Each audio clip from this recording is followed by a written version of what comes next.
कहने को तो मोदी और शाह के खास सिपाहसालार ए.के. शर्मा को प्रदेश उपाध्यक्ष बनाए जाने को योगी आदित्यनाथ की जीत के तौर पर देखा जा रहा है, क्योंकि समझा जा रहा था कि शर्मा को गृह मंत्रालय देकर उत्तर प्रदेश सचिवालय के पंचम तल पर मोदी शाह सीधी नजर रखेंगे। लेकिन शर्मा को 16 उपाध्यक्षों की जमात में शामिल करने से इन अटकलों पर विराम लग गया है। लेकिन अगला मुख्यमंत्री कौन होगा, इसे लेकर संगठन और सरकार के मंत्रियों में मनभेद नजर आ रहा है। केशव प्रसाद मौर्य ने हाल ही में इसे केंद्रीय नेतृत्व का फैसला बताकर योगी के चेहरे पर सवाल खड़ा कर दिया था। लेकिन संघ के इशारे पर 4.5 साल में पहली बार सीएम योगी आदित्यनाथ पहली बार केशव मौर्य के पारिवारिक कार्यक्रम में शामिल होने पहुंचे। इस मौके पर सर कार्यवाह दत्तात्रेय होसबोले समेत संघ के कई नेता मौजूद थे।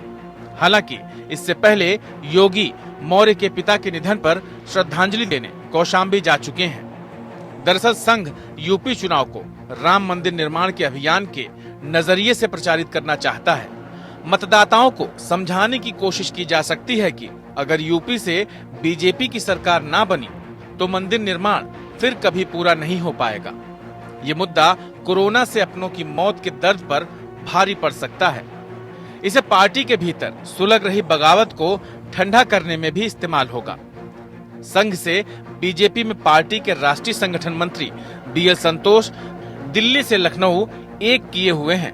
वे दूसरी बार लखनऊ पहुंच गए हैं। होसबोले भी लखनऊ में लंबे समय तक कैंप करने की तैयारी में हैं। लेकिन स्वामी प्रसाद मौर्य ने भी केंद्रीय नेतृत्व से चुनाव का चेहरा तय करने की मांग उठा दी है।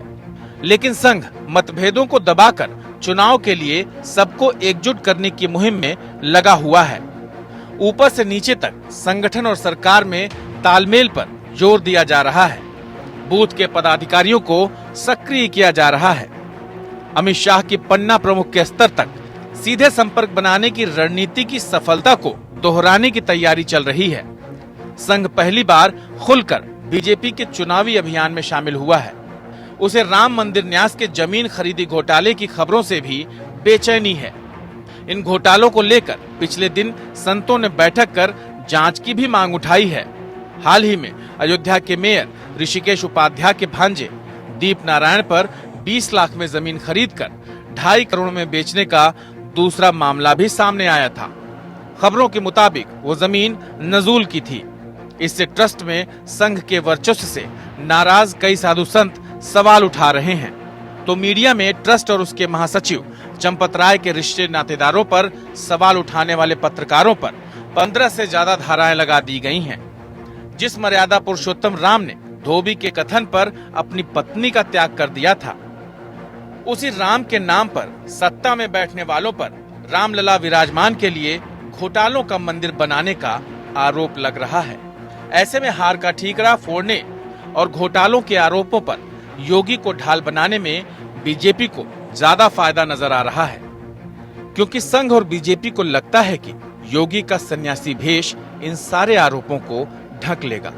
सच भी यही है, क्योंकि भोली भावुक जनता को भरम में रखने का ही नाम राजनीति है।